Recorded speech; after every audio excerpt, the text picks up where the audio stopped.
एक समय की बात है।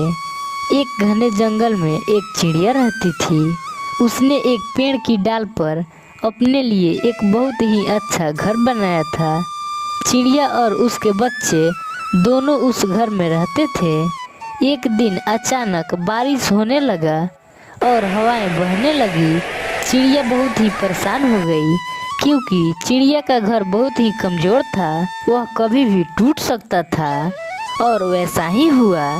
तेज आंधी और पानी होने के कारण चिड़िया का घोंसला हवा में उड़ गया, जिसके चलते चिड़िया और चिड़िया के बच्चे बारिश में पूरी तरह से भीग चुके थे। लेकिन उस चिड़िया को कुछ समझ में नहीं आ रहा था कि वह क्या करे।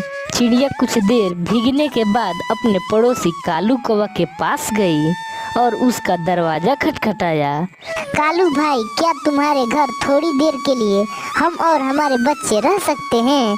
बाहर बहुत ही तेज बारिश हो रही है और इसी बारिश में हमारा घर भी टूट गया है। फिर कालू कौवा ने बोला, तो मैं क्या करूं?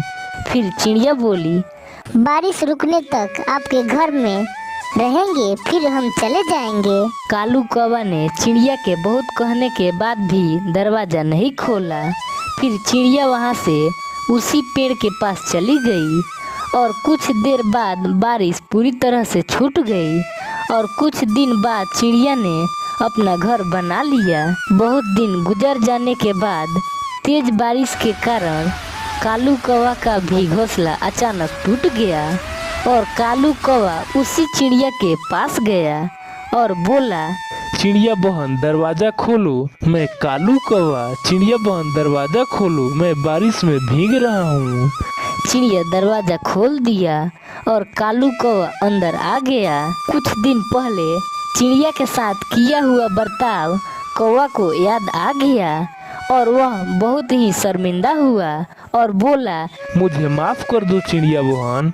ऐसी हालत में तुम भी मेरे पास आई थी तो मैं तुम्हें अंदर आने नहीं दिया और नहीं दरवाज़ा खोला, लेकिन तुमने यह सब होने के बाद भी मेरे लिए दरवाज़ा खोल दी। मैं तुम्हारा यह एहसान कभी नहीं भूलूंगा। कोई बात नहीं है कालू भाई, जब तक आप अपना घर नहीं बना लेते तब तक आप मेरे घर में रह सकते हैं। फिर कालू कौवा बोला, चिड़िया तुम बहुत अच्छी हो और मैं तुम्हारे साथ तुम्हारा दोस्त बनकर तुम्हारे साथ ही रहूंगा। फिर चिड़िया और कौवा दोनों एक साथ खुशी खुशी रहने लगते हैं। यह कहानी आपको अच्छी लगी हो तो एक लाइक जरूर करें।